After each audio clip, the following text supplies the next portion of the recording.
அனைவருக்கும் நமஸ்காரம்.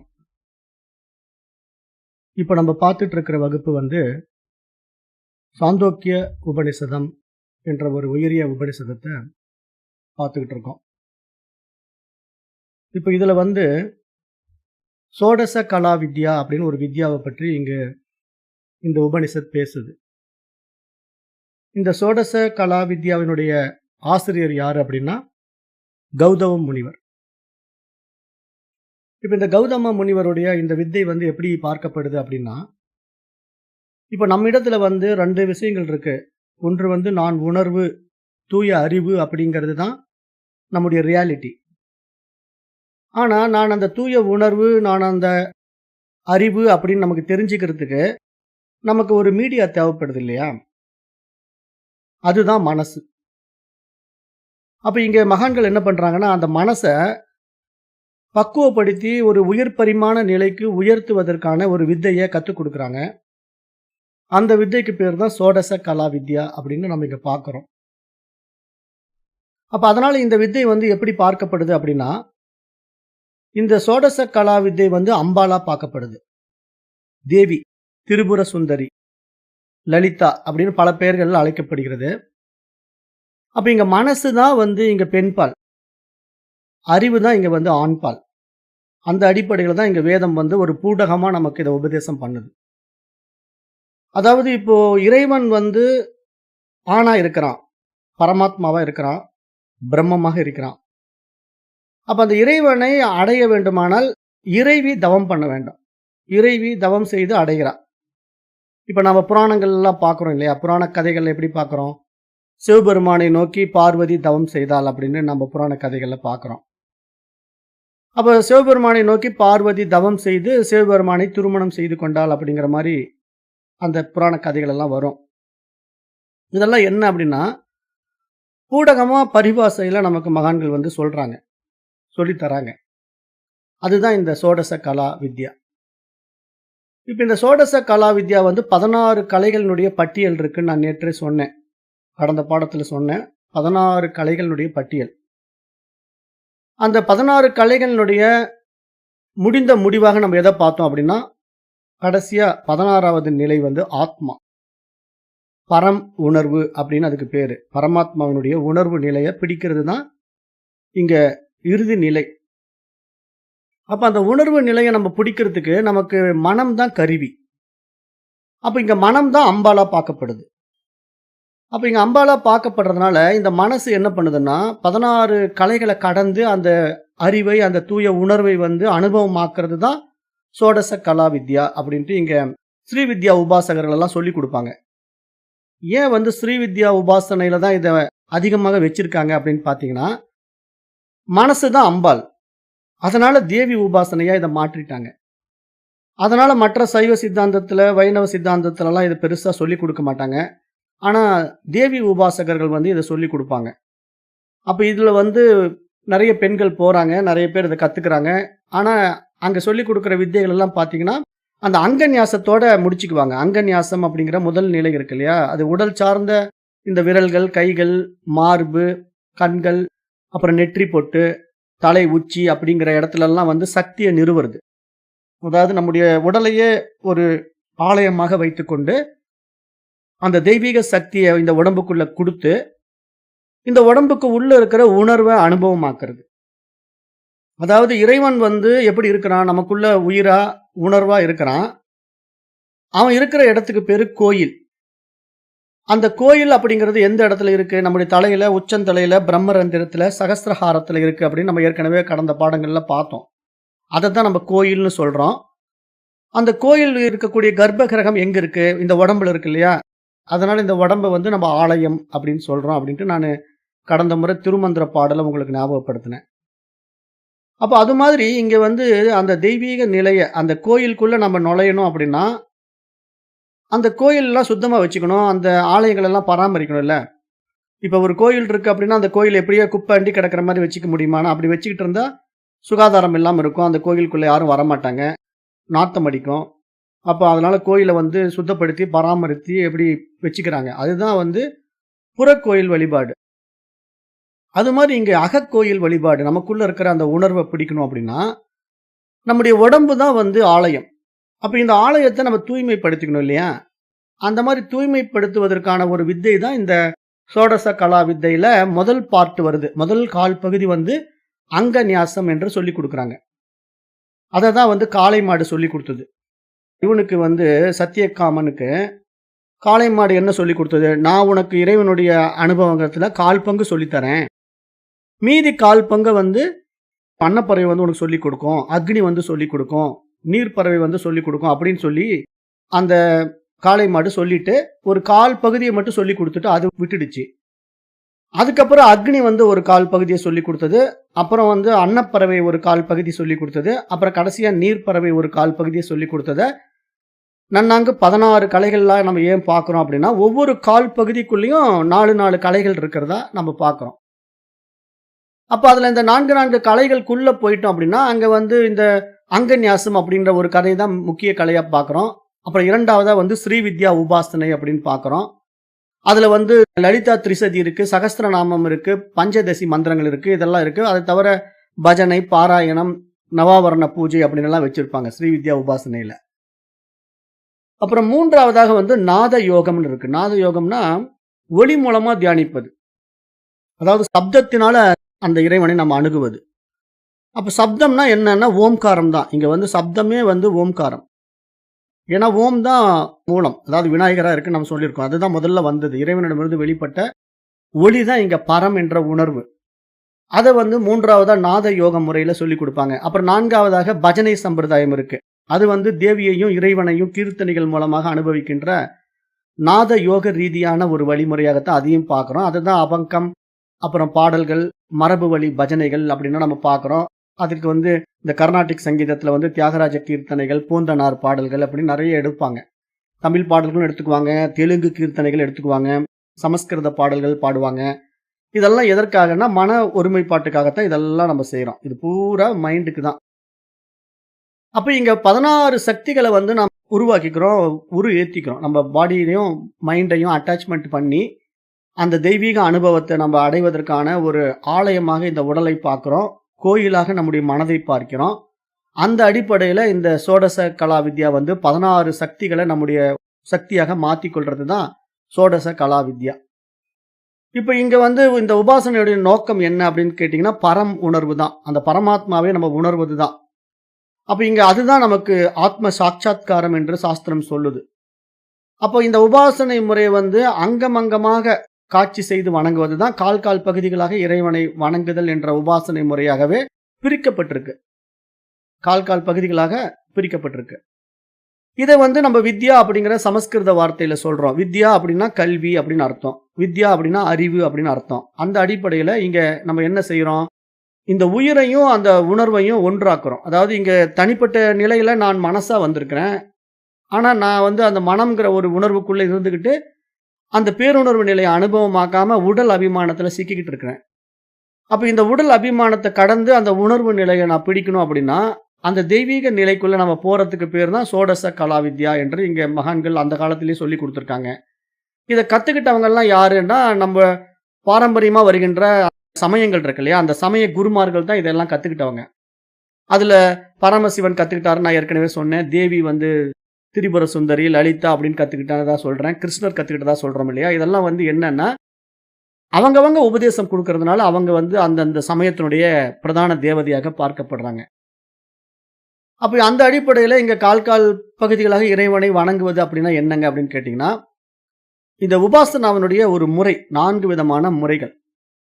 அதாவது இறைவனை வந்து கால் முதல் தலை வரை பல பாகங்களாக கற்பித்துக் கொண்டு, நமது உடலில் இருக்கின்ற ஒவ்வொரு உறுப்பிலும் ஒரு கலையை உண்டாக்கி வணங்குவதுதான் இந்த அங்க நியாசம் என்ற முதல் முறை. அந்த முதல் முறையில கால் பாதம் என்பது வந்து ஒவ்வொரு கலையை நாம் எடுத்துக்கிறோம். அந்த அடிப்படையில இங்க நம்முடைய பாடியே முதல்ல எடுத்துக்கிறோம். அங்கம் அப்படின்னா உறுப்புகள்னு அர்த்தம். அதாவது உடல் உறுப்புகள். அப்ப அந்த அங்க நியாசத்துல இங்க என்ன பண்ண போறோம் அப்படின்னா, முதல்ல கால் பாதத்தை எடுத்துக்குவோம்.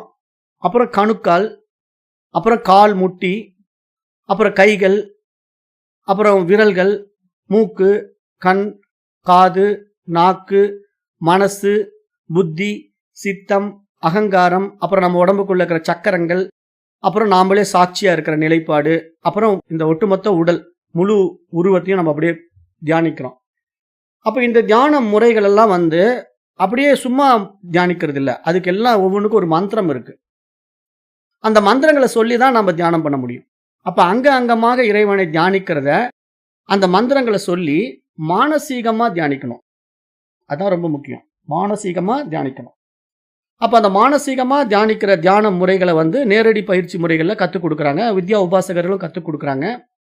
அதுதான் இங்க முதல்ல இருக்கக்கூடிய அந்த கால் பகுதி, அங்க நியாசம் என்ற அடிப்படையில கத்துக்கிறது. அப்புறம் இதனுடைய அடுத்த பகுதியில வந்து மனசு இருக்கு. அதாவது 16 சந்திர கலைகள வந்து மனசுல பிரிக்கிறாங்க. மனம்ங்கிறது என்னன்னா, இப்ப மனசு தானே இங்க வந்து நிலவோட ஒப்பீடு பண்ணுவோம். அதாவது மனம் அப்படிங்கிறத வந்து நம்ம என்ன பண்றோம்னா, நிலவு. இப்போ அறிவுங்கிறது என்ன? சூரியன் இருக்கு இல்லையா? மனசுங்கிறது நிலவு. இப்படிதான் வந்து புராணங்கள் அத பிரிச்சு வச்சிருக்கு. வேதமும் அப்படிதான் பாக்குது. ஏன்னா நம்ம வந்து ஓமானத்துக்கு ஏதாவது ஒண்ணு எடுத்துக்கணும்ல. அந்த 16 கலைகள் வந்து சந்திர கலையோட தொடர்பு படுத்துவாங்க.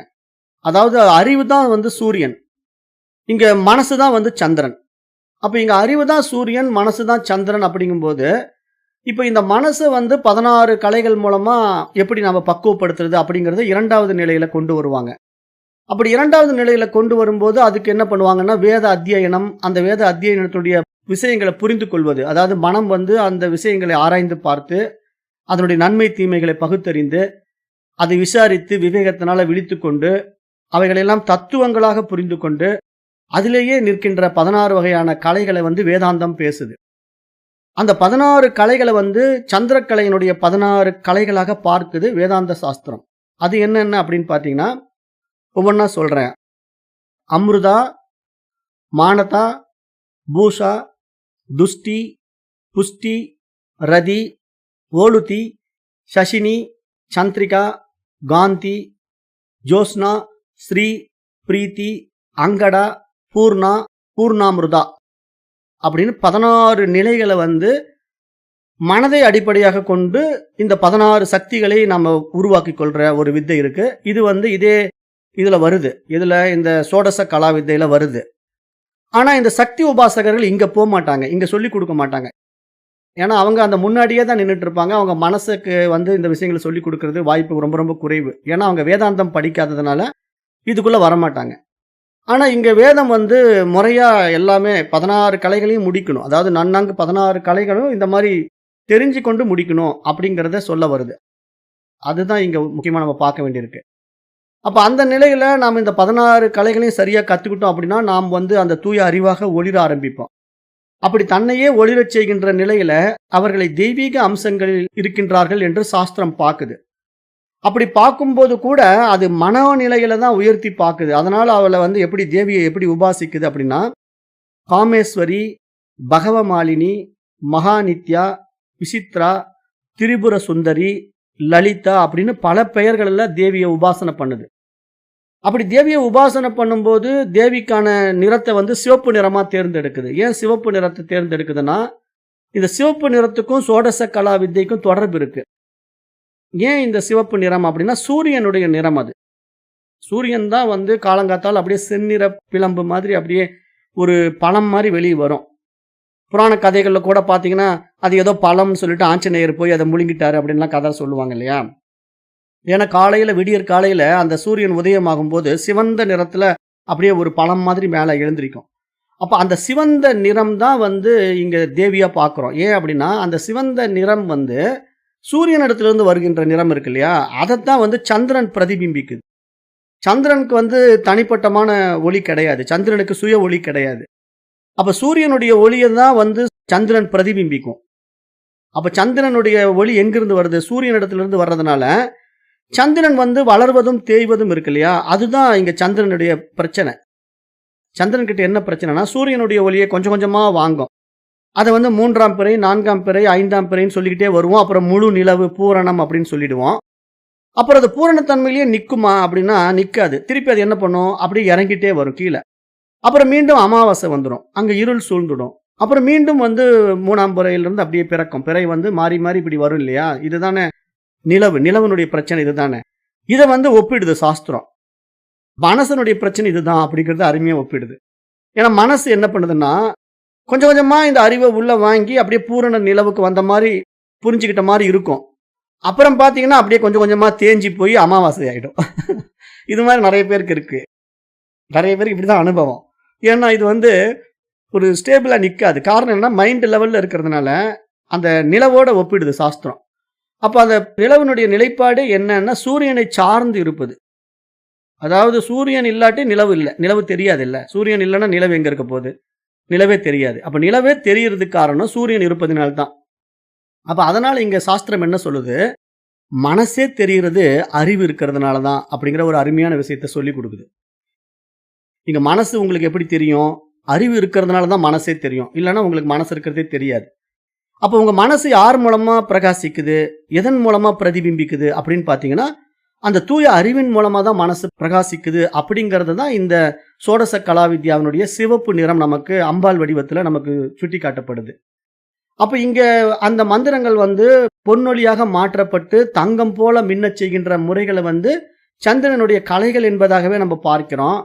அப்ப அத வந்து சந்திரன் 16 நிலைகளில் அப்படியே பெருகிட்டு வராரு பாருங்க. அதுதான் 16வது நாள் வந்து நமக்கு பௌர்ணமி. அப்புறம் 16வது நாள் வந்து நமக்கு அமாவாசை. இதெல்லாம் பார்த்தீங்கன்னா, பூடகமா ஒளிச்சு வச்சிருப்பாங்க. மகான்கள், ரிஷிகள் வந்து அந்த 16 கலைகளினுடைய நோக்கம் என்ன? 16 கலைகள்னால என்ன? சந்திர கலைய தானே நம்ம சொல்றோம். சந்திரன் வந்து கொஞ்சம் கொஞ்சமா வளர்கின்ற கலைகள். இது 3ஆம் பிறைங்க, இது 4ஆம் பிறைங்கன்ற அந்த கலைகள சந்திரனுடைய கலைகள் வளர்ந்து வருவத நம்ம சொல்லிக்கிட்டு இருக்கிறத 16 நிலைகள்ல நம்ம எப்படி பார்க்கிறோம்? வளர்வதாகவும் பார்க்கிறோம். 16 நிலைகள்ல தேய்வதாகவும் பார்க்கிறோம். அப்படி இந்த மாரி சந்திரனானது 16 நிலைகள்ல வளர்கிறது, 16 நிலைகள்ல தேய்கிறது. ஆனா இந்த மாரி மனசானது வளர்வதும் தேய்வதுமாகவே இருந்து கொண்டிருந்தா, நம்ம அந்த தூய அறிவினிடத்துல அனுபவமாக்க முடியாது அப்படிங்கிறதுனால, இந்த வித்தைய நம்ம முறையா கத்துக்கிட்டு, நம்ம இத சரியா நடைமுறைப்படுத்தணும் அப்படிங்கும்போது, மனசானது அந்த தூய அறிவாக மாறி நிக்கும், பிரகாசிக்கும். அதற்கான வழிமுறைகள்லாம் மந்திர சக்திகளாக நாம இந்த உடம்ப மாத்தணும். அதாவது இந்த உடம்புல வந்து என்னன்னா, இது ஆலயமா இருக்கிறதுனால, உடம்பு தான் ஆலயம், மனசு தான் வந்து கோயில். நெஞ்சகமே கோயில், நினைவே சுகந்தம் அப்படின்ட்டு திருமூலருடைய பாடல் இருக்கு. அப்ப நெஞ்சகமே கோயில் ஏன் சொல்றாருன்னா, இங்க இறைவன் இருக்கிற இடம் மனசு தான். ஏன்னா இங்க தான் வந்து தெரிஞ்சுக்க முடியும். வேற எங்கேயும் நீங்க தெரிஞ்சுக்க முடியாதுல்ல இறைவன. வேற மனச விட்டுட்டு வேற எங்க போய் இறைவன தெரிஞ்சுக்குவீங்க? எந்த வாய்ப்பும் கிடையாது. மனசு இல்லன்னா உங்களுக்கு உலகம் இல்ல, இறைவன் தெரியாது. இறைவனே தெரிஞ்சு வச்சிருக்கிறது நாம தான், மனிதர்கள் மட்டும் தான். வேற ஏதாவது மிருகத்துக்கு இறைவன பத்தி தெரியுமான்னா ஒண்ணும் தெரியாது. இல்ல ஒரு செடி கொடிக்கு தெரியுமான்னா தெரியாது. ஆனா மனிதர்கள் நமக்கு மட்டும் தான் இறைவன்னா யாருங்கிறது கேள்வி எழுந்திருக்குது. நான் யாருங்கிற கேள்வி எழுந்திருக்கிறது. இந்த உலகம் எப்படிப்பட்டது அப்படிங்கிற கேள்வி எழுந்திருக்குது. அப்ப இந்த கேள்விக்கெல்லாம் பதில் தெரியணும்ல. அப்ப இந்த கேள்விக்கெல்லாம் பதில் தெரியறதுக்கு மனிதன் தான் புத்திசாலியா இருக்கிறான். அவனுக்கு தான் பதில் குடுக்க முடியும். வேற ஏதாவது ஜீவராசிக்கு போய் பதில் சொன்னா புரிஞ்சுக்குமா? ஒரு விஷயமும் புரிஞ்சுக்க முடியாது. அப்ப இங்க மனிதன் தன்னுடைய மனோ வலிமைய இந்த மாரி அத்தியாத்ம ஞானத்துக்குள்ள கொண்டு வரும்போது மட்டும் தான், அந்த உயர் பரிமாண அறிவை அவன் அனுபவமாக்க முடியும். வேற என்ன பயிற்சிகள், முயற்சிகள் செஞ்சாலும் அந்த அறிவு நிலைக்கு போகாம அனுபவம் ஆகாது. ஏன்னா நம்ம பண்ற பயிற்சிகள் எல்லாம் பெரும்பாலும் உடல் நிலையில நின்னு போயிடும். அதாவது உடற்பயிற்சிகளா மாறி போயிடும். நெறைய பேர் இந்த சுவாசம் பண்றது, மூச்சு பயிற்சி பண்றது, அப்புறம் இந்த கபாலபாத்தி ஓட்டுறது, அப்புறம் வாசி பண்றேன்னு சொல்லிட்டு உள்ளேயே மூச்சை இழுக்கிறது. இது மாரி என்ன பயிற்சிகள் நீங்க பண்ணிக்கிட்டு இருந்தாலும், எல்லாமே வந்து ஒன்லி பாடி அட்டாச்மென்ட்ல பண்றது தான். அது மைண்டுக்கே போகாது. ஏன்னா மைண்ட் வந்து எந்த அடிப்படையில போகணும் அப்படின்னா, மைண்டுக்கு ஞானம் தான் குடுக்கணும். ஞானத்த குடுக்கும்போது தான் மைண்ட் வந்து அப்டேட் ஆகும். ஏன்னா மைண்ட பொறுத்தவரைக்கும் சூட்சுமம். அது ஸ்தூலம் கிடையாது. ஆனா பாடிய பொறுத்தவரைக்கும் அது ஸ்தூலம். அப்ப இங்க ஸ்தூலத்துக்கும், சூட்சுமத்துக்கும் வித்தியாசம் புரிஞ்சுக்கணும். அப்ப இங்க சோடச கலாவித்தை என்ன சொல்லிக் குடுக்குதுன்னா, அந்த சூட்சுமமான விஷயத்த பிடிப்பதற்கான அந்த 16 கலைகள்ல சந்திர கலைகளை வந்து நம்ம எப்படி கையாள வேண்டும் என்ற அந்த வழிமுறைகள ஒவ்வொரு விஷயத்திலேயே சொல்லிக் குடுத்து, அத அங்கநியாசம் என்று உடலில் இருக்கிற ஒவ்வொரு உறுப்புகள தியானிக்க சொல்லி, அந்த தியானிக்கிற ஒவ்வொரு உறுப்புகளுக்கும் ஒரு மந்திரத்த உபாசனை பண்ண சொல்லி, அந்த மந்திரங்கள் மூலமா அந்த உறுப்புகளுக்கு உருவேற்றி, அந்த உறுப்பானது சுத்திகரிக்கப்பட்டு, இங்க உடலானது தூய்மையாக்கப்படுகிறது. அப்ப உடல் தூய்மையாக்கப்படுவதனால, அங்க இருக்கிற சக்கரங்கள் எல்லாம் தூய்மையாக்கப்படுகிறது. ஏன்னா, இந்த மந்திரங்கள் எல்லாம் சக்கரங்கள் மூலமா தூண்டப்படுவதாகவும் இருக்கு இங்க. எல்லா மந்திரங்களும் சக்கரங்கள் மூலமா தூண்டப்படுவதாகவும் இருக்கு. அப்ப சக்கரங்கள் மூலமாகவும் தூண்டப்பட்டு, அப்படி அங்கம் அங்கமாக, கால் கால் பகுதிகளாக நம்ம வணங்குகின்ற வழிமுறைய தான் இங்க வந்து அங்கநியாசம் என்று பார்க்கிறோம். சோடச கலாவித்தையினுடைய 4, 4, 16 கலைகளாக பார்க்கிறோம். அப்ப அந்த மாதிரி தான் இந்த சோடச கலாவித்தை இருக்கு. அப்ப இந்த உபாசனையினுடைய நோக்கம் என்ன? இது மாதிரி நம்ம சோடச கலாவித்தைய வந்து இப்படி மகான்கள் சொல்லிக் கொடுத்த வழிமுறையில 4 வழிமுறையா 16 முறைகளை நம்ம கையாளும்போது, நம்ம என்ன அடையப் போறோம் அப்படின்னு பார்த்தீங்கன்னா, பூரணத்தை அடைவது. அதாவது அந்த தெய்வீக உணர்வை நம்முள்ள அனுபவமாக்குவது. அப்ப இங்க அந்த தெய்வீக அனுபவம் நமக்குள்ள உணர்வதற்கு, உடல், மனம், அந்த உயிரின் ஊடாக அந்த சக்தியை உடலின் அங்கங்களிலும் நிலைநிறுத்துவது தான் இந்த உபாசனையினுடைய சிறப்பு. இந்த உபாசனையினுடைய சிறப்பு என்ன அப்படின்னா, இந்த உடலையும் உயிரையும் வச்சுக்கிட்டு, அந்த 2க்கும் பாத்து இருக்கு இல்லையா? இந்த உடலுக்கும் அந்த உயிருக்கும் இடையில ஒரு பாத்து, அந்த பாத்து தான் ஒரு பாலம் தான் இங்க மனசு. அந்த மனச வந்து நாம நிலைநிறுத்தணும். அதாவது அந்த இறைத்தன்மைக்குள்ள, அந்த தெய்வீக ஒளிக்குள்ள நம்ம நிலைநிறுத்துற ஒரு உபாசனைய தான் இங்க சோடச கலாவித்தை என்று சொல்லப்படுது. அப்ப அந்த அடிப்படையில இங்க வந்து என்னென்ன பார்க்கப்படுது அப்படின்னு பார்த்தீங்கன்னா, முதல்ல வந்து தூய்மை. அதாவது இப்ப இந்த அங்க ஞாசத்தின் மூலமா நம்ம வந்து தூய்மைப்படுத்திக்கிறோம். எத தூய்மைப்படுத்திக்கிறோம் அப்படின்னா, உடலையும் மனசையும் தூய்மைப்படுத்திக்கிறோம். அப்ப இங்க நம்ம 2ம் தூய்மையாக்கப்படும்போது தான், நமக்கு அந்த உள்ள இறைவன் இருக்கிறது தெரிய வரும். ஏன்னா இறைவனுடைய இருப்பிடம் எப்படி அப்படின்னா, அந்த மன தூய்மையும், அந்த உடல் தூய்மையும் இருந்தால் தான் அங்க இறைவன் வந்து பிரகாசிக்க முடியும். இல்லன்னா அந்த இடத்துல இறைவன் பிரகாசிக்க முடியாது. ஏன்னா இறைத்தன்மை என்பது ஒரு தெய்வீக தன்மையா இருக்கிறதுனால, அதுக்குண்டான அந்த நிலைப்பாட்டை நம்ம அங்க சுத்திகரிச்சு, சுத்தப்படுத்தி வச்சிருக்கணும். இப்ப நம்ம எப்படி வந்து புறக்கோயில்கள்ல வந்து 12 வருஷத்துக்கு ஒரு முறை கும்பாபிஷேகம் பண்ணுவோம். ஏன் கும்பாபிஷேகம் பண்றோம் அப்படின்னா, அதனுடைய சக்தி எல்லாம் குறைஞ்சிருக்கும். அப்ப அந்த இடத்துல வந்து நம்ப கோயில்கள்லாம் சுத்திகரிச்சு, புனரமைச்சு, அதுல எல்லாம் ஒயிட் வாஷ் பண்ணி, அப்புறம் கர்ப்ப கிரகத்தெல்லாம் கிளீன் பண்ணி, அதுக்கு மேல கலசங்கள கீழ இறக்கிட்டு, அப்புறம் புதிய கலசங்கள மாத்துவோம்.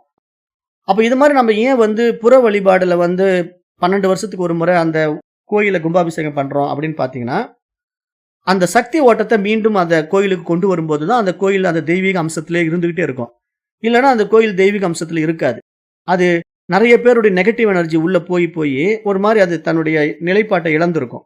அப்ப அங்க வந்து போனா ஒரு மன அமைதி உண்டாகாது. ஒரு தெய்வீக அனுபவம் உண்டாகாது. அந்த கோயிலுக்கு போயிட்டு வந்த பிறகு டென்ஷன் ஆறவங்க தான் ஜாஸ்தியா இருப்பாங்க. ஏன்னா, பப்ளிக்ஸ் வந்து ஒரு இடத்துல அதிகமா கூடுறாங்க அப்படின்னா, அங்க நெறைய மைண்ட் தான் வந்து வேலை செய்யும்.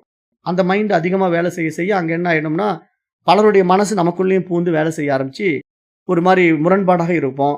ஒரு நிம்மதி இல்லாம இருப்போம். டென்ஷனா இருப்போம். இதெல்லாம் வந்து வரும். அப்ப இதெல்லாம் வந்து எங்க நமக்கு இது தீர்க்கப்படும் அப்படின்னா, அந்த இடத்துல வந்து இந்த தீய சக்திகளே உள்ள வராம இருக்கணும். மனசு வேலை செய்யாம இருக்கணும். அப்ப அப்படிப்பட்ட ஒரு நிலைய வந்து கோயில் சுத்திகரிப்பு மூலமா அந்த இடத்துல நம்ம அந்த சக்தி ஓட்டத்த எப்படி அதிகப்படுத்துறோமோ, அது மாரி நம்முடைய மனதுல தீய எண்ணங்களும், தீய சக்திகளும் நம்மள அணுகாம இருக்கிறதுக்கு நாம நம்முடைய தயார்படுத்திக்கிறதுக்கான ஒரு பயிற்சி முறையா தான் இந்த சோடச கலா வித்தைய வந்து கௌதம முனிவர் வந்து அன்றைய மாணவர்களுக்கு சொல்லிக் கொடுத்தார் என்று இந்த சாந்தோக்கிய உபநிஷத்துல பார்க்கிறோம். அதுல முதல்ல வந்து தூய்மையை சொல்லிக் கொடுப்பாரு. இந்த உடலையும், மனதையும் தூய்மையாக்குகின்ற வித்தை. அப்புறம் ஞான தீர்த்தம் அப்படிங்கிற பஞ்சாங்க நமஸ்காரம் அப்படின்ட்டு 5 பாகங்களுடன் இறைவனுக்கு நமஸ்காரம் செய்வது. அதாவது உடலினுடைய 5 அங்கங்களுடன். அது என்ன அப்படின்னா, மனசு, வாக்கு, கரம், பாதம், அப்புறம் செயல். இந்த 5 நிலைகள்ல நம்ம இறைவனுக்கு பஞ்சாங்க நமஸ்காரம் செய்யறது. பஞ்சாங்கம்னா 5ன்னு அர்த்தம். 5 விதமான நமஸ்காரங்கள் அப்படின்னு நீங்க புரிஞ்சுக்கணும். இத தான் நம்ம வந்து அங்கநியாசம் அப்படின்னு நம்ம சொல்றோம். அப்ப இத தான் நம்ம கால் பகுதிகளாக வணங்குதல் அப்படின்னு சொல்றோம். அப்புறம் அதுல பாதம் அப்படின்னா அமிர்த கலா அப்படின்னு சொல்றோம். அதாவது நம்ம அங்கநியாசத்துல வந்து முதல்ல காலினுடைய பாதத்தை எடுத்துக்கிட்டா அதுக்கு பேரு அமிர்த கலா. அதாவது சத்துவ குணத்துக்கான மரணத்தை தாண்டிய ஒரு முதல் நிலைப்பாட்டை பாதத்துல கொண்டு வந்து நிறுத்துறோம். அப்புறம் மண்டின்னு சொல்றோம். அதாவது முழங்கால்னு சொல்றோம். முழங்கால வந்து மனதினுடைய நிலையா பார்க்கிறோம். அப்புறம் நாபின்னு சொல்றோம். அது நம்முடைய தொப்புள் கொடி. அது தொப்புள் கொடி தான் நமக்கு பிராணசக்தி இருக்கிற இடம். அப்புறம் நமக்கு ஹிருதயம் இருக்கு. அநாகத சக்கரம் இருக்கு. அந்த ஹிருதயம் வந்து அனுராகம் அல்லது பக்தி. ஏன்னா அங்கதான் வந்து நம்ம இறைவனை உணர்வு பூர்வமா பிடிக்க முடியும். இப்ப நீங்க தலையில வந்து உணர்ச்சி பூர்வமா பிடிக்க முடியாது. ஏன்னா அங்க இறைவன் இருக்கிறதுனால அங்க ஒன்றுமே இல்லை. அந்த இடத்துல வந்து சைலன்ஸ் மட்டும் தான் இருக்கும். உச்சந்தலை இருக்கு இல்லையா? உச்சந்தலையில வந்து உங்களுக்கு எண்ண ஓட்டங்கள் இருக்காது. அங்க வந்து நீங்க உணர்ச்சியை காட்ட முடியாது. அங்க உணர்வா இருக்கு. இறைவன் வந்து உணர்வா இருக்கிறான். ஆனா உங்களுடைய உணர்ச்சியை காட்டணும்னா இதயம் தான் உங்களுக்கு உணர்ச்சியை காட்டுற இடம். இதயம்னா இந்த இடத்துல நான் சொல்றது பௌதீக இதயம். அநாகத சக்கரத்தை தொட்டிங்கன்னா அங்கதான் உங்களுடைய உணர்ச்சி வெளிப்படும். அப்ப இந்த இடத்துல தான் நீங்க பக்தி உணர்ச்சி காட்ட முடியும். அனுராகம் அப்படிங்கிற பக்தி உணர்ச்சி வந்து இங்க தான் வெளிப்படும். அதை தான் வந்து ராமாயணத்துல வந்து ராமபிரானை வந்து ஆஞ்சநேயர் வந்து தன்னுடைய நெஞ்சை அப்படியே பொளந்து காட்டுவார்.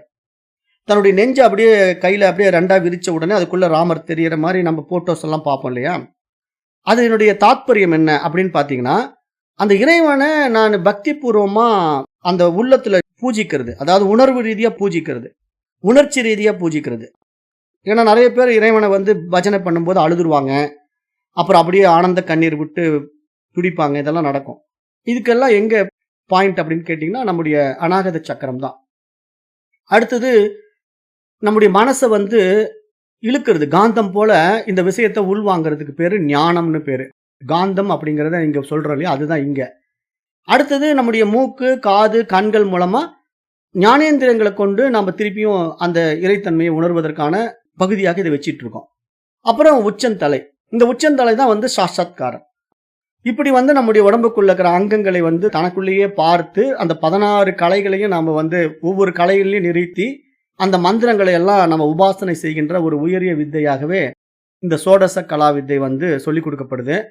இதுல நிறைய மந்திரங்கள்லாம் இருக்கு. ஹ்ராம், ஹ்ரீம், ஹ்ரூம், ஹ்ரைம், ஹ்ரௌம் அப்படின்லாம் மந்திரங்கள் இருக்கு. இந்த மாதிரி மந்திரங்கள் எல்லாம் வந்து எந்தெந்த இடத்துல எந்த மந்திரத்தை உச்சரிக்கணும் அப்படிங்கிற அந்த உபாசனா விதிகளும் இருக்கு. இதை தவிர அங்குஸ்டாபியாம்ன்ட்டு கட்டை விரல் மூலமா ஐம், ஹ்ரீம், ஹீம், க்ளீம், சௌம் அப்படின்லாம் மந்திரங்கள் இருக்கு. இது எல்லாமே வந்து உபாசகர்களுக்கு சொல்லி கொடுப்பாங்க. அதாவது இந்த சோடச கலா வித்தை அப்படின்னு சொல்றதை விட ஸ்ரீ வித்யா உபாசனை அப்படின்னு சொல்லுவாங்க. அதாவது தேவி உபாசகர்கள் வந்து இந்த ஸ்ரீ வித்யா உபாசனைன்னு தான் பேர் வச்சிருப்பாங்க. ஏன்னா அதுல தான் இந்த மாதிரி மந்திரங்கள் எல்லாம் சொல்லி கொடுப்பாங்க. ஆனா அந்த தேவி உபாசனை ஸ்ரீ வித்யா மந்திரத்தினுடைய அங்க ஞாசம் அப்படிங்கிறத வந்து வெளிப்புறத்துல நம்ம இந்த மாதிரி நம்முடைய உடல் உறுப்புகள் இருக்கக்கூடிய விரல்கள், நம்முடைய கைகள், நம்முடைய மார்பு, கண்கள், நெற்றி, உச்சி ஆகியவற்றினுடைய இடங்கள் எல்லாம் நம்ம வந்து பார்த்து பார்த்து அந்த தெய்வீக சக்திகளை நிலைநிறுத்திக் கொள்கின்ற ஒரு பயிற்சி முறையாகவே நம்ம இதை பார்க்கிறோம். ஆனா இந்த பயிற்சி முறைகள் வந்து அங்கநியாசத்தோட இவங்க பெரும்பாலும் நிறுத்திக்குவாங்க, உள்ள போக மாட்டாங்க. ஆனா இங்க இந்த பயிற்சி என்ன பண்ணுது அப்படின்னா, ஆலயத்தை தூய்மையாக வைத்துக் கொள்கிறது. ஆலயம்னா உடல் தூய்மைக்கான ஒரு அரிதான பயிற்சியாக இதை பார்க்கிறோம். ஆனா இதனுடைய அடுத்த லெவல் ஒன்று இருக்கு, மன தூய்மைக்கான பயிற்சி. அது வந்து அங்க சொல்லிக் கொடுக்க மாட்டாங்க. அதுதான் இங்க வந்து சோடச கலையினுடைய சிறப்பு. அப்ப ஏன் வந்து மனசுக்கு உண்டான பயிற்சியை கொடுக்கணும்னா, இறைவன் இருக்கின்ற இருப்பிடமே அங்கதான். இப்ப நீங்க வந்து இறைவனை எங்கேயோ தேடி பிடிக்க முடியாது, நம்ம ஏற்கனவே சொல்லியிருக்கிறோம். இறைவன் வந்து வெளியே தேடி பிடிக்கிற இடம் கிடையாது, உங்களுக்குள்ள பிடிக்க வேண்டிய விஷயம். ஆனா உங்களுக்குள்ள பிடிக்க வேண்டிய விஷயமா இருந்தாலும் அது எந்த இடத்துல இறைவனுடைய இருப்பிடம் அப்படின்னு நீங்க பார்க்கும்போது, இறைவனுடைய இருப்பிடம் வந்து நம்ம பிரம்மரந்திரம், சகஸ்ரஹாரம், 10ஆம் வாசல் அப்படின்னு சொன்னாலும் அந்த உச்சந்தலையில தான் உங்களுடைய மனசு இருக்கு. அங்கதான் நீங்க வந்து அந்த புத்தி, மனசு, அகங்காரம் எல்லாமே அங்கதான் உட்காந்துட்டு இருக்கு. நம்ம தலையில தானே ஹெட் வெயிட்னு சொல்லுவோம். புத்தியை வந்து நம்ம ஒருத்தர் நிறைய எனக்கு படிச்சுட்டான்னு சொன்னா அவனுக்கு என்ன சொல்லுவோம்? ஹெட் வெயிட் அப்படிம்போம். அந்த ஹெட் வெயிட் அப்படிங்கிற வார்த்தை வந்து நமக்கு அங்கதான் அகங்காரம் இருக்கிறதுக்கு அடையாளம். அப்ப மனசும் அங்கதான் இருக்குங்கிறதுக்கு ஒரு புரிதலுக்கான ஒரு பாஷையா பார்க்கணும் அதை. அப்ப இங்க இறைவன் இருக்கின்ற இருப்பிடம் மனசு தான். அதை நல்லா புரிஞ்சுக்கணும். அதனாலதான் உள்ளம் பெருங்கோயில், ஊனுடம்பு ஆலயம் அப்படின்னாரு திருமூலர். அது மாதிரி நெஞ்சகமே கோயில் அப்படின்னாரு. எல்லா இடத்துலையும் அந்த கோயில்ங்கிற வேர்டை மாற்ற மாட்டார். திருமூலர் வந்து தெளிவா இருப்பாரு. உள்ளம் பெருங்கோயில் அப்படின்னு அங்க பாயிண்ட் போட்டாரா? அப்ப உள்ளம்னா என்ன? மனசு. இங்க என்ன சொன்னாரு? நெஞ்சகமே கோயில் அப்படின்னாரு. அப்ப நெஞ்சகமே கோயில்னா உடனே நாம நம்முடைய பௌதீக நெஞ்சத்தை பார்க்க கூடாது. இங்க நெஞ்சகமே கோயில் அப்படின்னா மீண்டும் அந்த கோயிலுக்கு போயிடணும், மனசு கோயிலுக்கு போயிடணும், மனக்கோயிலுக்கு போயிடணும். அப்ப அங்கதான் இறைவன் இருக்கிறான். அப்ப இங்க நம்ம என்னன்னா, இறைவன் அப்படிங்கிறவன் உணர்வா உயிரா இருக்கிறான்.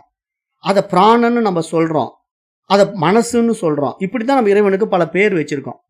அப்ப இங்க மனம்தான் இறைவன் அப்படிங்கிற ஒரு மகத்தான விஷயத்த பெரும்பாலானவங்களுக்கு தெரியவே தெரியாது. ஆனா அந்த பேரை மாத்தி மாத்தி சொல்லுவோம். உள்ளம் பெருங்கோயில் அப்படிம்போம், அப்புறம் வந்து உயிரே கடவுள் அப்படின்னு சொல்லுவோம்.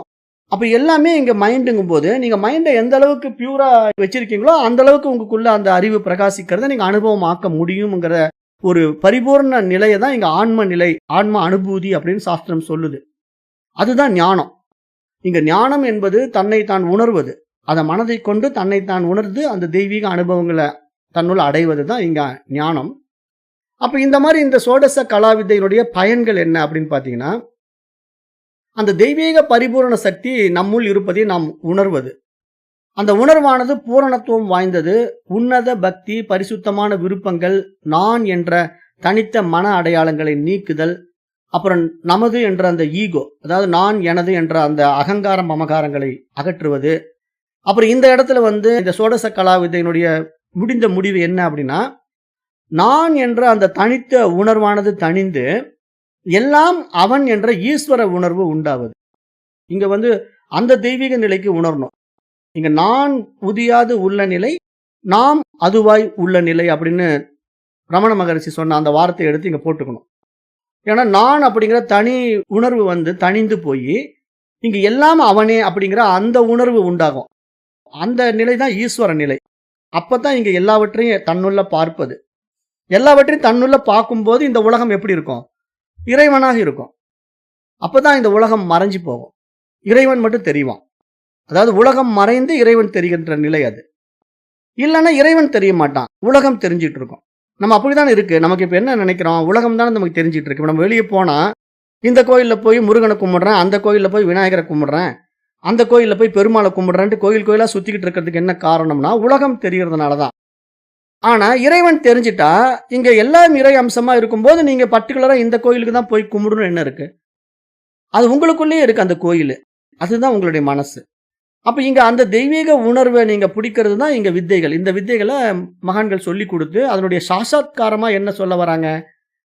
அவனே நான் அப்படிங்கிற அந்த பூரணத்துவத்தை இங்கு முடிந்த முடிவாக பார்க்கின்றார்கள் மகான்கள் அப்படின்னு நம்ம இங்க பார்க்க வேண்டியதா இருக்கு. அப்ப இதுதான் சோடச கலா வித்தையினுடைய உபாசனை. இந்த உபாசனை முறை வந்து நேரடி பயிற்சி மட்டும்தான் இருக்கு. இதை வந்து ஆன்லைன்ல சொல்லி கொடுக்க முடியாது. அதே சமயம் இதை வந்து கற்றுக்கிறதுக்கு தகுதியான மாணவர்களை மட்டும்தான் தேர்ந்தெடுத்து கற்றுக் கொடுக்குறாங்க மகான்கள். இப்போ நாமளும் அப்படிதான் செய்கிறோம். நம்ம வந்து எல்லாருக்கும் சொல்லி கொடுக்கறது கிடையாது. ஏன்னா இதெல்லாம் வந்து பக்குவம் உள்ளவங்களுக்கு மட்டும்தான் சொல்லி கொடுக்க முடியும். அதுக்கு வந்து தகுதியான மாணவர்களை தேடிக்கிட்டு இருக்கோம். ஏன்னா கிடைக்க மாட்டேங்கிறாங்க. அதாவது எல்லோருமே இன்னும் மனசுலயே சிக்கிக்கிட்டு இருக்காங்க. அப்போ அவங்கெல்லாம் வந்து பக்குவமாகி வரணும். அப்போ அவங்க இன்னும் நிறைய இந்த பாடங்களை படிக்கணும். ஏற்கனவே நிறைய பயிற்சிகளில் தப்பு தப்பாக செஞ்சுக்கிட்டு இருக்கிறது வெளியே வரணும். இதெல்லாம் கொஞ்சம் இருக்கு. இதெல்லாம் மாறி அவங்க இந்த புரிதல் மேலோங்கும் போது அந்த இறை அனுபவமே கூட்டி வைக்கும். அப்போ அவங்களுக்கு அந்த பயிற்சி வந்து கிடைச்சிரும். அதுதான் இங்கே நம்ம பார்க்க வேண்டிய விஷயமா இருக்குங்கிறத நம்ம இங்கே பார்க்குறோம். அப்போ இங்கே நீங்கள் இதை புரிஞ்சுக்கணும். இப்போ நான் வந்து இவ்வளோ நேரம் சொன்னது என்ன அப்படின்னா, சோடச கலா வித்தையினுடைய 16 கலைகள் வந்து சந்திர கலையினுடைய அடிப்படையில் 16 முறை சந்திரன் வளர்வதும் 16 முறை சந்திரன் தேய்வதும் என்ற அடிப்படையில் கொடுக்கின்ற வித்தை. அப்போ இந்த 16 கலைகளும் ஒவ்வொரு கலைக்கு உண்டான முக்கிய சிறப்பு இருக்கு. அதில் உடல் சார்ந்து மனம் சார்ந்த வித்தைகள் இருக்கு. அந்த வித்தைகளில் எந்தெந்த இடத்துல எப்படி மந்திரங்களை பயன்படுத்தி இந்த உடலை ஆலயத்தை தூய்மை செய்து கொள்ள வேண்டாம், அப்புறம் எந்தெந்த இடத்துல மந்திரத்தை பயன்படுத்தி உள்ளத்தை தூய்மை செய்து கொள்ள வேண்டாம். அப்போ இந்த தூய்மையானது நமக்கு எப்போ நடக்குமோ அப்போ நமக்கு இந்த உள்ளம் பெருங்கோயில் ஊனுடம்பு ஆலயம் அப்படிங்கிற நிலை உண்டாகும் போது தெள்ளத் தெளிந்தார்க்கு ஜீவன் சிவலிங்கம் அப்படிங்கிற நிலையும் உண்டாயிடும். ஏன்னா அந்த திருமந்திர பாடல்ல ஒவ்வொரு வரியும் வந்து ஒவ்வொரு கருத்தை ஆழமா உள்நிறுத்துது. அதுதான் இந்த பாடல் வந்து நான் இங்க எடுத்து சொல்றேன். அப்ப அதை நீங்க இங்க புரிஞ்சுக்கிட்டு இந்த சோடச கலாவித்தையினுடைய அறிமுக உரையும் விளக்க உரையும் உங்களுக்கு இது போதுமானதாக இருக்கும் அப்படின்னு நான் நினைக்கிறேன். அடுத்தது இப்ப நம்ம மீண்டும் இந்த சாந்தோக்கிய உபனிஷத்தினுடைய தொடர்ச்சியில வரோம். ஏன்னா இது வந்து உபனிஷத்து கூட இவ்வளவு விளக்கம் கொடுக்காது. இப்ப நான் உங்களுக்கு இவ்வளவு விளக்கம் கொடுத்துருக்கிறேன். ஏன்னா உபனிஷத்துல இந்த விளக்கமே கிடையாது. நான் உங்களுக்கு இதை புரிய வைக்கிறதுக்காக இவ்வளவு விளக்கங்கள் இதை சொல்லிட்டேன். இப்ப அடுத்தது இந்த சோடச கலா வித்தை இருக்கு இல்லையா, அது மாதிரி இந்த வித்தையிலேயே வந்து அடுத்தது உபகோசல வித்தை அப்படின்ட்டு ஒரு கதை வருது. உபகோசலனின் கதை அப்படின்ட்டு இந்த சாந்தோக்கிய உபனிஷத்து திருப்பி தொடருது. இது எப்படி தொடருது அப்படின்னா, இப்ப சத்தியகாமன் அப்படின்னு ஒருத்தர் இருந்தான் இல்லையா, அவன் தானே கௌதம முனிவர்கிட்ட போய் இந்த வித்தையை கத்துக்கிட்டான். சோடச கலா வித்தையை கத்துக்கிட்டான். இப்ப அவன் கௌதம முனிவர்கிட்ட கத்துக்கிட்ட விஷயத்தை தான் இப்ப நான் உங்களுக்கு சொல்லி கொடுத்தது. இப்ப நான் உங்களுக்கு வந்து கௌதம முனிவர்கிட்ட சத்தியகாமன் என்ன கத்துக்கிட்டானோ அதை நான் உங்களுக்கு விளக்கி இருக்கிறேன். ஆனா நான் இங்க உங்களுக்கு விளக்கினது பூரா தியரி. ஆனா பிராக்டிக்கல் உங்களுக்கு கிடையாது. அந்த தியரியில வந்து இப்ப நீங்க புரிஞ்சிருப்பீங்க. அதாவது 16 கலைகள் இப்படி இருக்குது. இந்த 16 கலைகளும் மனம் சார்ந்த கலைகள் தான். இங்க உடல் சார்ந்த கலை கிடையாது. உடல் எதற்காகன்னா அந்த ஆலயத்தை சுத்தமா வச்சுக்கணுங்கிறதுக்காக இந்த உடலை நம்ம தூய்மையா வச்சுக்கிறோம், ஆரோக்கியமா வச்சுக்கிறோம். அப்ப நம்ம உள்ளம் தான் அந்த இடத்துல இறைவன் குடிக்கொண்டிருக்கிற இடம். அப்ப அவன் சுத்தி இருக்கிற இடம் வந்து நம்ம எந்த அளவுக்கு தூய்மையா வச்சிருக்கிறோமோ அந்த அளவுக்கு அங்க அந்த இறைத்தன்மை அதிகமா பாயும். அப்போ அந்த வைப்ரேஷன் நல்லா இருக்கும். அப்பதான் அவங்களெல்லாம் பார்த்தா ஒரு தெய்வீக அம்சம் பொருந்தியவர்களாக நம்ம பார்க்கிறோம்னு சொன்னோம் இல்லையா. அப்படி பார்க்கும்போது தானே நம்ம ஸ்ரீகிருஷ்ணனை போட்டுறோம், உமாதேவியை போட்டுடுறோம், பரமசிவனை போட்டுடுறோம். அப்போ இந்த பரமசிவன், உமாதேவி, அப்புறம் இந்த ஸ்ரீகிருஷ்ணன் அப்படிங்கிறவங்களெல்லாம் வந்து நம்ம ஏன் போட்டுடுறோம் அப்படின்னா, அவங்க அந்த தெய்வீக அம்சத்தை அடைஞ்சிருக்கிறதுனால, அவங்கெல்லாம் மகான்களாக மாறிவிட்டதுனால அவர்களை நாம் போற்ற வேண்டியதாக இருக்குது. ஏன்னா அவங்க அந்த அளவுக்கு தெய்வீக நிலையை அடைஞ்சிருக்கிறார்கள், இந்த உபாசனை முடித்து விட்டு அடைந்திருக்கிறார்கள். அப்போ அப்படிப்பட்ட இந்த வித்தையை வந்து சத்தியகாமன் கற்று முடிச்சிட்டான், அவன் தெரிஞ்சுக்கிட்டான், அவன் அந்த தெய்வீக நிலைக்கு வந்துட்டான். இப்போ அவன் என்ன பண்ணுறான், தன்னுடைய சீடனாக உபகோசல காமலாயன் அப்படின்னு ஒருத்தனுக்கு உபதேசம் பண்ணுறான். இவன் அருமையான ஒரு மாணவன் வந்து ஆசிரியராக மாறிட்டான். இதுதான் வாழையடி வாழைன்னு சொல்கிறது. வாழையடி வாழை அப்படிங்கிறது என்னன்னா, இப்போ நாம் இந்த வித்தையை வந்து ஏன் வந்து நேரில் கொடுக்கணும், தகுதியான மாணவர்களை எதிர்பார்க்கணும் அப்படின்னு நீங்கள் கேட்டிங்கன்னா, நான் அதுக்கு ஒரு விஷயத்தை உங்களுக்கு சொல்லணும். அதாவது நம்ம பொதுவாக இந்த விஷயத்தை வாழையடி வாழையாக கொண்டு போகணும் அப்படின்னா, தன்னுடைய வாழ்நாளை இதுக்கு அர்ப்பணிக்கிறவங்களா இருக்கணும். அவங்களுக்கு தான் இதை கொடுக்க முடியும். இப்போ நம்ம வேறு விவகாரங்களுக்குள்ளே ஈடுபட்டிருக்கிறவங்களுக்கு இதை கொடுத்தோம்னா, அவங்க வந்து பிஸ்னஸ் பண்ணிக்கிட்டே இதை பண்ணிகிட்டு இருப்பாங்க.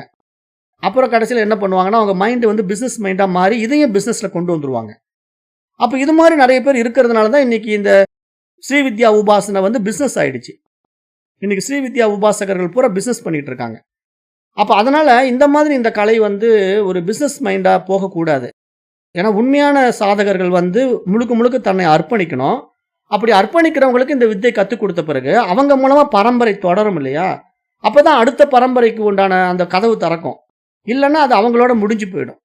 அப்போ நீங்கள் இதில் என்ன புரிஞ்சுக்கணும்னா, உண்மையான மாணவர்கள் கிடைக்கும்போது முழு வித்தையும் வெளிப்படும். போலியான மாணவர்கள் கிடைத்தாங்கன்னா ஒரு கால் பகுதி வெளிப்படலாம். அப்படி தான் இப்போ ஸ்ரீவித்யா உபாசனைகள்லாம் போயிட்டுருக்கு. ஒரு கால் பகுதி வெளிப்பட்டுக்கிட்டு இருக்கு, அதில் எந்த சந்தேகமும் இல்லை. ஆனால் மீதி முக்கால் பகுதி வெளிப்படவே இல்லையல்ல. ஏன் வெளிப்படலை? உண்மையான மாணவர்கள் இல்லை, அதனால் வெளிப்படலை. அதை நீங்கள் நல்லா புரிஞ்சுக்கணும்.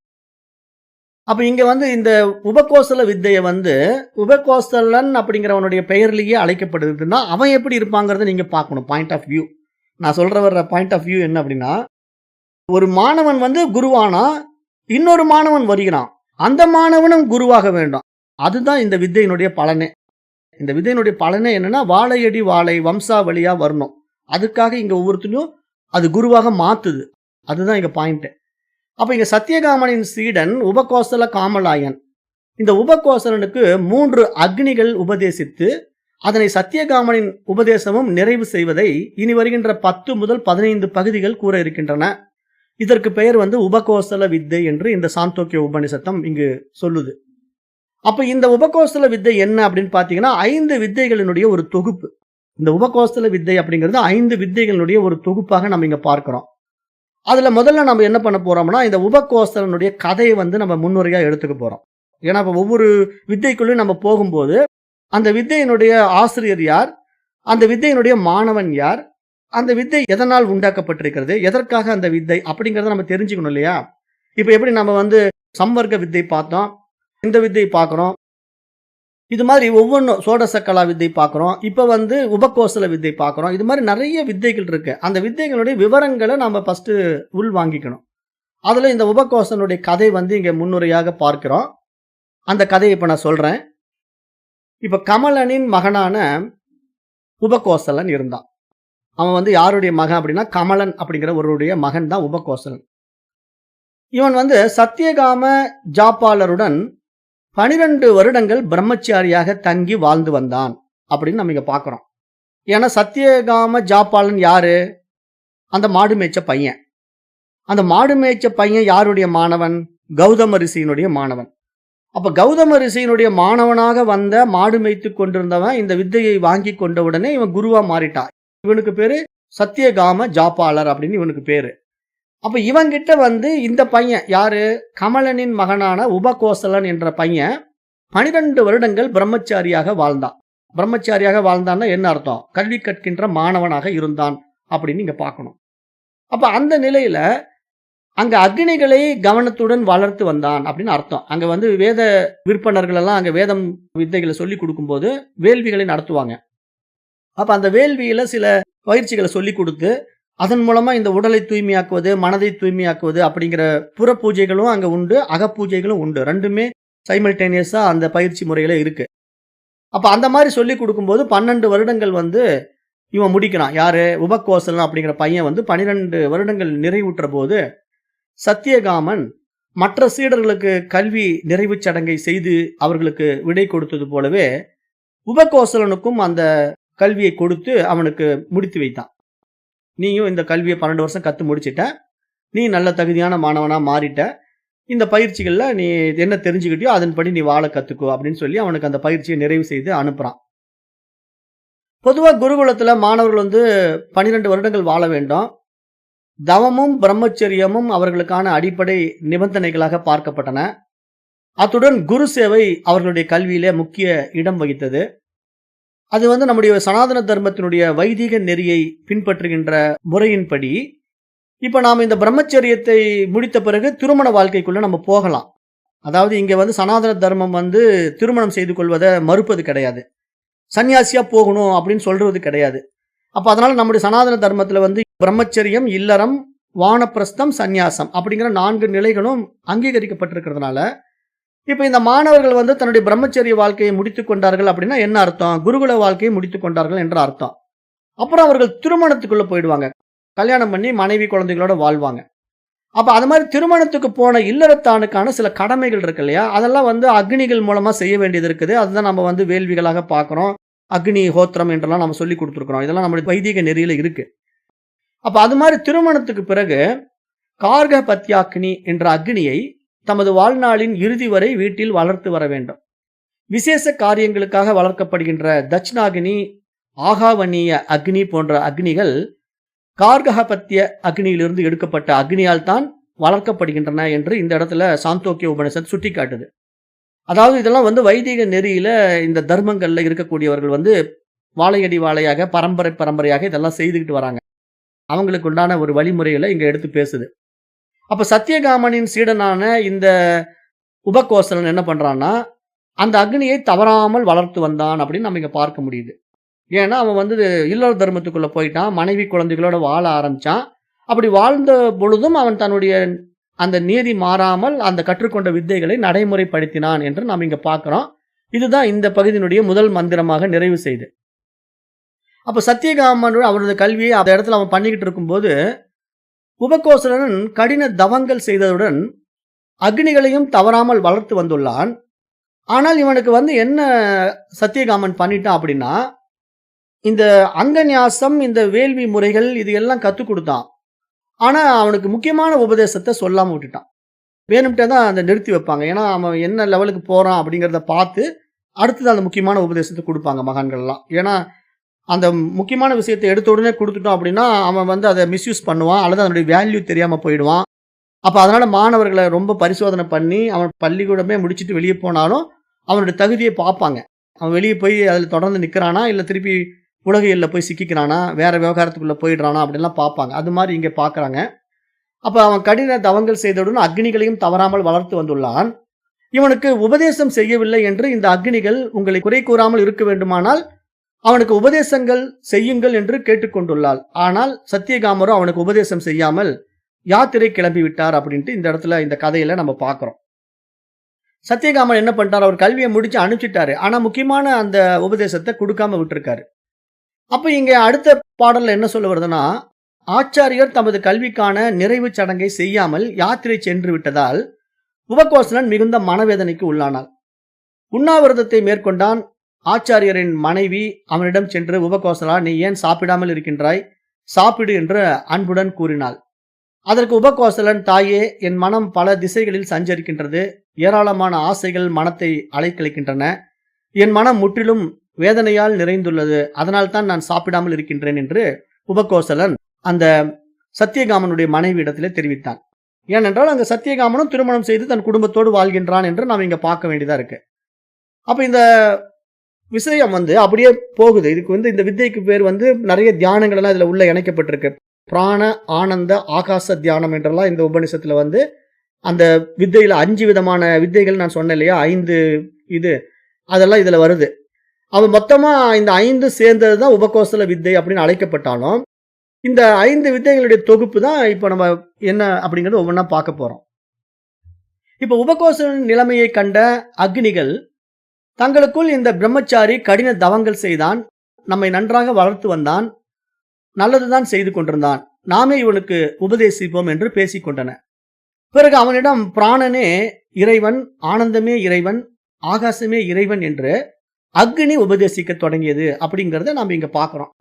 இந்த உபகோசல வித்தையில என்ன நம்ம புரிஞ்சுக்கணும் அப்படின்னா, இந்த இடத்துல நான் ஏற்கனவே சொன்ன மாதிரிதான். அதாவது எப்போ ஒருத்தன் அந்த ஈஸ்வர நீதிக்குள்ள போயிட்டானோ, அதாவது ஈஸ்வர நீதிக்குள்ள போயிட்டான்னு வச்சுக்கோங்களேன், அவனுக்கு இயற்கையே அவனுக்கு கொடுக்க வேண்டியதை கொடுக்கும். வேற யாருமே அதை தடுக்க முடியாது. இப்ப ஒரு குரு எனக்கு சீடனை பிடிக்கல அப்படின்னு நினைச்சுக்கிட்டு அவனுக்கு அந்த வித்தையை கொடுக்காம தடுத்தா கூட அந்த வித்தை இயற்கை கொடுக்கும். ஏன்னா ஈஸ்வர நீதிக்குள்ள அந்த வித்தை கொடுத்தே ஆக வேண்டும்ங்கிற நீதி இருக்கு. அதனால அது கரெக்டா கொடுத்துரும். யாராவது ஒருத்தர் மூலமா கொடுக்கும். அந்த மாதிரி இவன் அந்த இறுதி வித்தையை வாங்க முடியாம குரு வெளியூர் போயிட்டதுனாலையும், இவன் அந்த குரு இந்த மாதிரி வித்தையை கொடுக்காம போயிட்டாருங்கிற குரு பக்தியினால கவலையினாலையும் சாப்பிடாம இருக்கிறதுனாலையும் இந்த விஷயத்தை பார்த்து அந்த அக்னி ஹோத்திரமெல்லாம் அவன் சரியா பண்ணியிருக்கிறான். அந்த வித்தையெல்லாம் அவன் கரெக்டா நடைமுறைப்படுத்திருக்கிறான். கற்றுக் கொடுத்த வரைக்கும் அவன் எந்த தப்பும் பண்ணவே இல்லை. சரியா அதை பயிற்சி பண்ணியிருக்கிறான். அப்ப அதை பார்த்த உடனே அந்த அக்னியை என்ன பண்ணுதுன்னா அவனுக்கு உபதேசம் கொடுக்கணும் அப்படின்னு சொல்லிட்டு 3 விஷயங்களை அவனுக்கு உபதேசம் கொடுக்குது. அதை இங்க சொல்லுது இந்த மந்திரம். பிராணனே இறைவன், ஆனந்தமே இறைவன், ஆகாசமே இறைவன் அப்படின்ட்டு உபதேசித்தன. அப்ப இறைவனை பிராணனாக, ஆனந்தமாக, ஆகாசமாக தியானிக்குமாறு இந்த வித்தை கூற வருகிறது என்று நம்ம இங்க பார்க்கிறோம். அப்ப இந்த வித்தையை கார்கபத்திய, தட்சிண, ஆகாவனிய அக்னிகள் உபதேசிக்கின்றன என்று பார்க்கிறோம். அப்ப இங்க 3 வித அக்னிகள் 3 வித வித்தையை இவனுக்கு உபகோசலனுக்கு உபதேசிக்குது. அதுக்கு கார்கபத்திய அக்னி, தட்சிண அக்னி, ஆகாவனிய அக்னி அப்படின்னு 3 அக்னிகள் சேர்ந்துதான் இவனுக்கு அந்த இறுதி வித்தையை உபதேசம் பண்ணுது. அப்ப அந்த உபதேசம் என்ன அப்படின்னு நீங்க பாத்தீங்கன்னா, இந்த உபகோசல வித்தையினுடைய விசேஷத்தன்மை என்ன அப்படின்னு பாத்தீங்கன்னா, பிராணன் என்பது வாழ்விற்கு ஆதாரமான ஆற்றல். தனிமனித நிலையில் உடம்பு, மனம் ஆகிய கருவிகளை இயக்குவதே பிராணன் தான். அப்ப உண்ணும் உணவிலிருந்து பிராணன் பெறப்படுகிறது. அதனால்தான் உபவாசம் இருக்கும்போது உடம்பும் மனமும் தளர்கின்றன. பிரபஞ்ச நிலையில் அண்டங்களையும் நட்சத்திரங்களையும் கிரகங்களையும் இயங்கச் செய்ய பிரபஞ்சத்திற்கே ஆதாரமான ஆற்றலாக திகழ்வது எது என்று கேட்டால் பிராணன். அப்ப பிராணன்னா இங்க என்ன? உயிர். அப்ப இங்க பிராணன் தான் இங்க இறைவனாக இருக்கின்றார் என்று இந்த முதல் அக்னி உபதேசம் கொடுக்குது. இறைவன் எப்படி ஆனந்தமாகவும் ஆகாசமாகவும் இருக்கின்றார் என்று இனி வருகின்ற மந்திரங்களிலே உபதேசம் வரப்போகிறது. அப்ப இங்க முதல் மந்திரத்தினுடைய உபதேசம் என்ன அப்படின்னா, இப்ப நம்மிடத்துல இறைவன் எப்படி இருக்கிறான்? பிராணனாக இருக்கிறான். பிராணன்னா உயிராக இருக்கிறான் அப்படின்னு நம்ம புரிஞ்சுக்கணும். அதை முதல் உபதேசமாக அக்னி உபதேசம் கொடுத்துருது. அடுத்தது அடுத்த மந்திரம் வருது. அது சாந்தோக்கிய உபநிஷத்துல அடுத்த மந்திரம் என்ன சொல்லுதுன்னா, அக்னிகளின் உபதேசத்தை கேட்ட உபகோசலன் பிராணன் இறைவனே என்பதை நான் அறிவேன். ஆனால் இறைவன் எப்படி ஆனந்தமாகவும் ஆகாசமாகவும் உள்ளார் என்பது எனக்கு புரியவில்லை என்று கூறினான். இதுதான் பாயிண்ட். இந்த உபநிஷத்தினுடைய முக்கிய விஷயத்தை நம்ம நல்லா உள்வாங்கிக்கணும். ஏன்னா இது நமக்கு சொல்லி கொடுக்குது. இந்த உபநிஷத்து ரிஷிகள் நமக்கு சொல்லி கொடுத்துட்டு இருக்காங்க. அப்போ இங்க பிராணனே இறைவன் என்பதை நான் அறிவேன், ஆனால் இறைவன் எப்படி ஆனந்தமாகவும் ஆகாசமாகவும் உள்ளார் என்பது புரியவில்லை என்று உபகோசலன் அந்த அக்னியிடம் கூறினான். அதற்கு அக்னிகள், யார் ஆனந்தமோ அவரே ஆகாசம் அப்படிங்கிற ஒரு அருமையான விஷயத்தை இங்க எடுத்து சொல்லுது. இதுதான் பாயிண்ட்.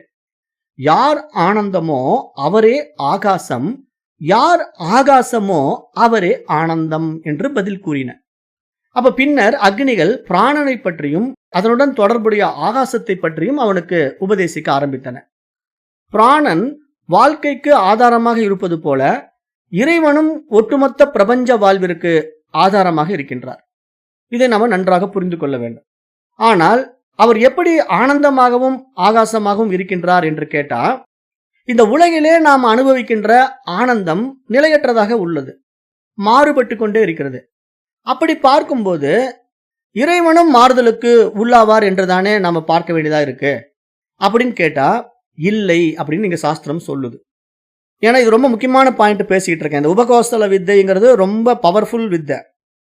ஏன்னா இந்த வித்தை அக்னி உபதேசிக்குது உபகோசலனுக்கு, சத்தியகாமன் உபதேசிக்கல. அப்ப இந்த இடத்துல நம்ம என்ன புரிஞ்சுக்கணும்னா, உலகில் நாம் வாழுகின்ற ஆனந்தம் நிலையற்றதாகத்தானே இருக்குது. அது மாறுபட்டு கொண்டே இருக்கிறதே. நமக்கு ஆனந்தம் நிலையாக இல்ல. ஏன்னா, இப்ப நமக்கு ஆனந்தம் வருவது போல 16 கலைகள்ல நமக்கு அப்படியே கொஞ்சம் கொஞ்சமா ஆனந்தம் வருது. அந்த நிலவு வந்து எப்படி வளர்ந்துகிட்டே வந்து முழு நிலவா மாறும்போது நமக்கு பரிபூரணமான அந்த பூரணத்துல நிலவ பார்க்கிறோம். பௌர்ணமி என்று சொல்கிறோம். அப்ப நமக்கு ஒரு பிரைட்னஸ் இருக்கு, ஒரு தேஜஸ் இருக்கு, ஒரு ஆனந்தம் இருக்கு. ஆனா அடுத்தது என்ன ஆயிடுது? அந்த நிலவு அப்படியே கொஞ்சம் கொஞ்சமா இறங்கிட்டே வந்து அமாவாசையா மாறி போயிடுது. அப்ப ஒண்ணுமே காணோம், வெளிச்சத்தையே காணோம். அப்ப இது மாரி நிலவு வந்து வளர்வது போலவும், தேய்வது போலவும், இங்க இறைவனும் மாறுதலுக்கு உள்ளாவார் என்று தானே நம்ம பார்க்க வேண்டியதா இருக்கு. அப்படின்னு ஒரு கேள்விய கேட்ட உடனே, இல்லை. ஏனெனில், சாதாரணமாக நாம் அனுபவிப்பது வந்து உலகியல் ஆனந்தம். ஆனால் இறை ஆனந்தம் அப்படி மாறாது. அது எப்படின்னா, உலகியல் ஆனந்தம் புறப்பொருட்களின் மூலமாக அடைவதால், அவைகள் அனுபவத்துக்கு வருவதும் போவதுமாக நமக்கு இருக்கிறது. ஏனென்றால் அது வெளியிலிருந்து வருகின்ற ஆனந்தம். அது வந்து நமக்கு ஏதேனும் ஒரு ஊடகத்தின் வாயிலாகத்தான் அந்த ஆனந்தம் கிடைக்கும். ஏதேனும் ஒரு ஊடகம் அப்படின்னா, இப்ப நம்ம வெளி ஆனந்தம் எப்படி? இப்ப நமக்கு வந்து ஒரு பிடித்தமான ஒரு பொருள வாங்கிட்டோம் அப்படின்னா, அதுதான் நமக்கு ஊடகம். நான் அதுக்கு உதாரணம் உங்களுக்கு புரியிற மாரி எப்படி சொல்லுவேன்? இப்ப உங்களுக்கு பிடிச்ச ஒரு மொபைல் ஃபோன் வாங்கிட்டீங்க. இப்ப நீங்க கையில வச்சிட்டு இருக்கிற மொபைல் ஃபோன் வந்து ஒரு ரூ. 16,000 மொபைல் ஃபோனு. இப்ப திடீர்னு உங்களுக்கு வந்து ஒரு பணம் வருது. ரூ. 1,00,000 போட்டு ஆப்பிள் ஐஃபோன் வாங்கிட்டீங்க. அந்த ஆப்பிள் ஐஃபோன நீங்க வாங்குன உடனே, உங்களுக்கு ஒரு அபரிமிதமான ஆனந்தம் வந்துடுது. ஏன்னா, அது 1,00,000 போட்டு வாங்கிட்டீங்க. ரொம்ப காஸ்ட்லி ஃபோனு. அது கையில கிடைச்ச உடனே உங்களுக்கு ஒரு சந்தோஷம், அப்படியே மகிழ்ச்சி, ஆனந்தம் அப்படியே பொங்குது. ஆனா, இது வந்து ஒரு புறப்பொருட்களால கிடைச்ச ஆனந்தம் தானே! அத வாங்கி நீங்க 1 வாரம் யூஸ் பண்ணிட்டு இருக்கும்போதே, திடீர்னு ஒரு சாஃப்ட்வேர் கரப்ட் ஆயிடுது, ஹேங் ஆகுது, வேலை செய்ய மாட்டேங்குதுன்னா உங்களுக்கு என்ன ஆயிடும்? அந்த ஃபோன் மூலமா கிடைச்ச ஆனந்தம் அப்படியே காணாம போயிடும். இப்ப தானே வாங்குனேன். 1 வாரத்துக்கு முன்னாடி தானே வாங்குனேன். இவ்வளோ அருமையா வேலை செஞ்சுட்டு இருந்த ஃபோன் இப்ப ஹேங் ஆகுது, வேலை செய்ய மாட்டேங்குது, கரப்ட் ஆகுது. என்னடா ஃபோன் இது? மோசமான ஃபோன விலை குடுத்து வாங்கிட்டேன் அப்படின்ட்டு உடனே நீங்க அப்செட் ஆயிடுவீங்க. அப்ப நீங்க அப்செட் ஆகுறதும், அந்த இடத்துல நீங்க துயரம் அடைவதும், ஆனந்தம் அடைவதும் எதனால நிகழ்ந்தது அப்படின்னு நீங்க ஆராய்ந்து பார்த்தீங்கன்னா, ஒரு புறப்பொருட்களால் வந்த பிரச்சனை அது. புறத்துல இருக்கிற ஒரு பொருள புடிச்சீங்க, அத திருப்பி வேண்டான்னு சொன்னீங்க. அதனால வந்த பிரச்சனை. அப்ப இது வந்து வெளி ஊடகத்தினால வருகின்ற இன்பங்கள் வந்து வளரவும், தேயவும் செய்யும். ஆகவே புறப்பொருட்களின் தொடர்பு விடுபடும் போதுதான் நமக்கு இன்பம் மறையவும் செய்யும் என்ற நிலை மாறி, நிலையான ஆனந்தம் உண்டாகும். அந்த நிலையான ஆனந்தம் என்ன அப்படிங்கிறத நம்ம அடுத்த வகுப்புல பார்க்கலாம். ஏன்னா நேரம் 10 மணி 11:02 ஆச்சு. இது ரொம்ப அருமையான வித்தை, உபகோசல வித்தை. இதுல வந்து அந்த அக்னி, அந்த ஆகாசமும் ஆனந்தமும் எப்படி நமக்கு அனுபவமாகும். நம்மிடத்துல இருக்கிற உயிர் தானே நம்ம இறைவன் என்று பார்த்தாலும், அந்த உயிரையே அந்த உணர்வையே நம்ம ஆகாசத்திலையும் ஆனந்தத்திலையும் எப்படி அனுபவம் ஆக்குவது அப்படிங்கிற ஒரு அருமையான விஷயத்த அடுத்த வகுப்புல நான் உங்களுக்கு விரிவா விளக்குறேன். இன்றைக்கு நேரம் கருதி நான் இந்த வகுப்பை நிறைவு செய்கின்றேன். நன்றி. ஓம் தத்சத்.